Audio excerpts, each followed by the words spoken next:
কেন্দ্রীয় নিরাপত্তা নিয়ে আপনি হুমকি দিচ্ছেন, অমিত শাহর কবর খুঁড়ে অমিত শাহকে পুঁতে দেবেন। ভারতবর্ষের স্বরাষ্ট্রমন্ত্রী, সে অমিত শাহ হোক আর যেই হোক না কেন, তিনি ভারতবর্ষের স্বরাষ্ট্রমন্ত্রী, তাকে আপনি কবর খুঁড়ে পুঁতে দেবেন। এত বড় সাহস হয়ে গেছে আপনার, এত বড় স্পর্ধা হয়ে গেছে। আর এর বিরুদ্ধে খুব কঠিন অ্যাকশন নেওয়া উচিত, খুব কঠিন অ্যাকশন নেওয়া উচিত। আমি আপনাদের সকলকে অনুরোধ করব, এই ভিডিওটা প্রচুর পরিমাণে শেয়ার করুন, প্রচুর পরিমাণে শেয়ার করুন। সরকারের যাতে চোখে পড়ে, প্রশাসনের যাতে চোখে পড়ে, মাননীয় মুখ্যমন্ত্রী সম্মানীয় শুভেন্দু অধিকারী মহাশয়ের যাতে চোখে পড়ে। বিধানসভা থেকে শুভেন্দু অধিকারী যা বার্তা দেওয়ার দিয়ে দিয়েছে, তারপরেও হুমায়ুন কবির শুধরাচ্ছে না। নমস্কার, আমি দিবাকর, আপনারা দেখছেন জাগরণ বাংলা। আজকে শুরুতেই আমি আপনাদেরকে একটা ভিডিও ক্লিপ দেখাতে চাই। গতকালকে আমাকে হুমায়ুন কবিরের এই ভিডিওটা একজন পাঠিয়েছে, আমি আমার ফেসবুক আইডি থেকেও শেয়ার করেছি। আপনারা আগে ভিডিওটা দেখুন, তারপরে আমি বাকি কথা বলছি। ওর বাপের ক্ষমতা থাকে তো অমিত স্যার আসুক, ওই বাবরি মসজিদের ত্রিসীমানায় আসলে ওইখানে পুঁতবো। বলেছেন যে আমরা ক্ষমতায় আসলে বাবরি মসজিদ হতে দিব না। আরে ক্ষমতায় তো এখনই আছে, বাপের ক্ষমতা থাকে তো আসুক না, বাবরি মসজিদ বন্ধ করুক না, কাজ তো চলছে। ওর বাপের ক্ষমতা থাকে তো অমিত স্যার আসুক, ওই বাবরি মসজিদের ত্রিসীমানায় আসলে ওইখানে পুঁতবো, ওইখানেই কবর দিব। হিন্দু ভোটের মন পেতে কি এমন মন্তব্য করেছে? তাছাড়া আবার কি, মুসলমানদের বিরুদ্ধে কথা বলা তো ওদের চিরচরিত অভ্যাস। রাম মন্দির করেছে, শুধু হিন্দুদের এককাট্টা করে মুসলমানদের বিরোধিতা করে অযোধ্যায় বাবরি মসজিদ ভেঙে রাম মন্দির করেছে। এখন যখন আমি বাবরি মসজিদ করছি, এত ক্ষমতাটা মমতা ব্যানার্জিরও তো উচিত ছিল তখন আমাকে ক্ষমতা প্রয়োগ করে অ্যারেস্ট করে আমার ভিত্তি স্থাপন বন্ধ করতে পারতো। এখনো তো কাজ চলছে, তো আটকাক না, দেখি কত ক্ষমতা। ভোটের পরে কেন, এখনই আটকাক, আসুক, কতক্ষণ আসবে। আপনারা শুনলেন, হুমায়ুন কবির বলছে ভারতবর্ষের স্বরাষ্ট্রমন্ত্রী অমিত শাহকে চ্যালেঞ্জ করে যদি বাবরি মসজিদের ত্রিসীমানায় অমিত শাহ পা রাখে, তাহলে ওইখানেই নাকি কবর খুঁড়ে অমিত শাহকে পুঁতে দেওয়া হবে। কত বড় সাহস, কত বড় স্পর্ধা! অমিত শাহর বাবা তুলে মন্তব্য করার জন্য যদি ভাইপোর বিরুদ্ধে এফআইআর হয়, ভাইপোর বিরুদ্ধে ব্যবস্থা নেওয়া হয়, তাহলে কেন হুমায়ুন কবিরের বিরুদ্ধে এফআইআর হবে না, হুমায়ুন কবিরের বিরুদ্ধে কোনো ব্যবস্থা নেওয়া হবে না? এইভাবে সরাসরি ভারতবর্ষের স্বরাষ্ট্রমন্ত্রীকে থ্রেট করার সাহস কোথা থেকে পাচ্ছে হুমায়ুন কবির? এত বড় সাহস, এত বড় স্পর্ধা কে দিয়েছে হুমায়ুন কবিরকে? কে আছে হুমায়ুন কবিরের পেছনে যে ভারতবর্ষের স্বরাষ্ট্রমন্ত্রীকে একেবারে থ্রেট করছে, বাবরি মসজিদের ত্রিসীমানায় ঢুকলে কবর খুঁড়ে পুঁতে দেব? এটা করার ক্ষমতা নেই হুমায়ুন কবিরের, সেটা আপনারাও খুব ভালো করে জানেন। কিন্তু এই কথাটা, এই যে অন ক্যামেরায় বলল হুমায়ুন কবির, এটা বলার জন্যও তো একটা সাহস দরকার, পেছনে নিশ্চয়ই কারোর সাপোর্ট রয়েছে, না হলে হুমায়ুন কবির কি করে এত বড় কথা বলে? এটার তো তদন্ত হওয়া উচিত, হুমায়ুন কবিরকে গ্রেপ্তার করে তদন্ত করা উচিত কে আছে হুমায়ুন কবিরের পেছনে। পাকিস্তানের কোনো শক্তি আছে নাকি বাংলাদেশের জামাতের কোনো শক্তি আছে? কোন ক্ষমতার বলে, কোন ক্ষমতার জোরে হুমায়ুন কবির ভারতবর্ষের স্বরাষ্ট্রমন্ত্রী অমিত শাহকে কবর খুঁড়ে পুঁতে দেওয়ার কথা বলছে? এটার তো তদন্ত হওয়া উচিত। হুমায়ুন কবিরের পশ্চিমবঙ্গে কোনো প্রয়োজন নেই। এই হুমায়ুন কবিরদের মতো নেতারা মুসলমানদেরকে উস্কানি দিয়ে পশ্চিমবঙ্গে দাঙ্গা করায়। এই হুমায়ুন কবিরের বিরুদ্ধে যদি এখনই কড়া পদক্ষেপ না নেওয়া হয়, কঠিন অ্যাকশন না নেওয়া হয়, তাহলে দেখবেন এই হুমায়ুন কবিরের সাহস, স্পর্ধা আরো কয়েক গুণ বেড়ে যাবে, আরো বেশি বেশি করে হুমকি হুঁশিয়ারি দেবে। এরপরে ভারতবর্ষের প্রধানমন্ত্রীকে বলবে কবর খুঁড়ে পুঁতে দেব, ভারতবর্ষের প্রধানমন্ত্রীকে মেরে দেব, এইভাবে হুমকি হুঁশিয়ারি দেবে। আর এই হুমায়ুনকে দেখে আরো অনেক মুসলিম নেতা গজিয়ে উঠবে।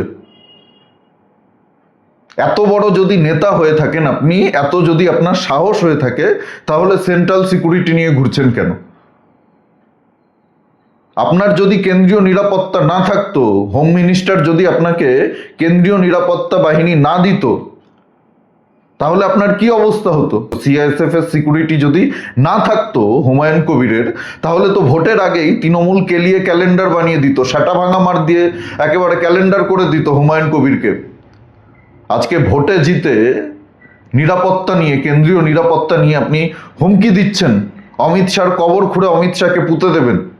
ভারতবর্ষের স্বরাষ্ট্রমন্ত্রী, সে অমিত শাহ হোক আর যেই হোক না কেন, তিনি ভারতবর্ষের স্বরাষ্ট্রমন্ত্রী, তাকে আপনি কবর খুঁড়ে পুঁতে দেবেন। এত বড় সাহস হয়ে গেছে আপনার, এত বড় স্পর্ধা হয়ে গেছে। আর এর বিরুদ্ধে খুব কঠিন অ্যাকশন নেওয়া উচিত, খুব কঠিন অ্যাকশন নেওয়া উচিত। আমি আপনাদের সকলকে অনুরোধ করব, এই ভিডিওটা প্রচুর পরিমাণে শেয়ার করুন, প্রচুর পরিমাণে শেয়ার করুন। সরকারের যাতে চোখে পড়ে, প্রশাসনের যাতে চোখে পড়ে, মাননীয় মুখ্যমন্ত্রী সম্মানীয় শুভেন্দু অধিকারী মহাশয়ের যাতে চোখে পড়ে। বিধানসভা থেকে শুভেন্দু অধিকারী যা বার্তা দেওয়ার দিয়ে দিয়েছে, তারপরেও হুমায়ুন কবির শুধরাচ্ছে না। এইভাবে হুমকি হুঁশিয়ারি দিয়ে যাচ্ছে। যদিও এটা পুরনো ভিডিও, তারপরেও আমি বলবো এই সাহসটা কোথা থেকে পেল? পেছনে কোনো শক্তি না থাকলে, পেছনে কোনো ব্যাকআপ না থাকলে হুমায়ুন কবিরের এত সাহস, এত স্পর্ধা কোথা থেকে হচ্ছে? একজন সামান্য বিধায়ক যার আর কোনো ক্ষমতাই নেই, না তো সরকার গঠনে তার কোনো ভূমিকা রয়েছে, কে মুখ্যমন্ত্রী হবে সেটা হুমায়ুন কবির ঠিক করবে। হুমায়ুন কবিরের থাকা না থাকাতে পশ্চিমবঙ্গের রাজনীতিতে কিচ্ছু এসে যায় না, কিচ্ছু এসে যায় না। আজকে এত বড় বড় কথা বলছে, এই হুমায়ুন কবিরকে তো বিজেপি ঘনিষ্ঠ অনেক মুসলিম ইউটিউবাররা প্রমোট করেছে, হাইলাইট করেছে, হুমায়ুন কবিরের হয়ে প্রচার করেছে, হুমায়ুন কবিরকে নিয়ে বারবার ভিডিও তৈরি করেছে। আজকে আপনারা কোথায়? আজকে আপনারা কথা বলুন। আজকে আপনারা হুমায়ুন কবিরের এই মন্তব্য নিয়ে হুমায়ুন কবিরের বিরুদ্ধে একটা খবর করুন, একটা ভিডিও করুন। মাথায় তো তুলেছিলেন হুমায়ুন কবিরকে, একটা অশিক্ষিত, লম্পট, দুশ্চরিত্র, অসভ্য লোক, জিহাদি মানসিকতার লোক, তাকে আপনারা প্রমোট করেছেন। আজকে ভারতবর্ষের স্বরাষ্ট্রমন্ত্রীকে কবর খুঁড়ে পুঁতে দেওয়ার কথা বলছে। যারা মাথায় তুলতে পারে, তারা যে মাথা থেকে আছাড় মেরে মাটিতেও ফেলতে পারে, এটা হুমায়ুন কবিরকে বুঝিয়ে দিতে হবে। এখন সময় এসছে, হুমায়ুন কবিরের কোনো প্রয়োজন নেই। এই ধরনের জিহাদি মানসিকতার কোনো মুসলিম নেতার পশ্চিমবঙ্গের রাজনীতিতে কোনো প্রয়োজন নেই। এরা যদি পশ্চিমবঙ্গে রাজনীতি করে, এদেরকে যদি খোলা ছেড়ে দেওয়া হয়, এদের বিরুদ্ধে যদি কোনো কঠিন পদক্ষেপ, অ্যাকশন না নেওয়া হয়, তাহলে পশ্চিমবঙ্গে আবার দেখবেন দাঙ্গা করে বেড়াবে, মুর্শিদাবাদে আবার হিন্দুদের উপর অত্যাচার হবে। এই হুমায়ুন কবিরের বিরুদ্ধে কি ব্যবস্থা নেওয়া উচিত অবশ্যই আপনারা কমেন্টে জানান এবং ভিডিওটা প্রচুর পরিমাণে শেয়ার করুন, যাতে সরকারের চোখে পড়ে, প্রশাসনের চোখে পড়ে, ভারতবর্ষের স্বরাষ্ট্রমন্ত্রীর চোখে পড়ে। হুমায়ুন কবিরের বিরুদ্ধে যাতে কঠিন পদক্ষেপ নেওয়া হয়। বেশি বেশি করে ভিডিওটা শেয়ার করুন। আপনারাও নিজেদের মতো করে এই বিষয়টা নিয়ে প্রতিবাদ করুন, কথা বলুন। যদি ভিডিও শেয়ার করতে অসুবিধা থাকে তাহলে আপনারাও প্রতিবাদ করুন। এত বাড়বাড়ন্ত কেন হুমায়ুন কবিরের? কি কারণে, কি রহস্য? এই হুমায়ুন কবিরকে আমরা জেলের ভেতরে দেখতে চাই। এই বিষয়ে আপনাদের কি মতামত অবশ্যই কমেন্টে জানাতে ভুলবেন না।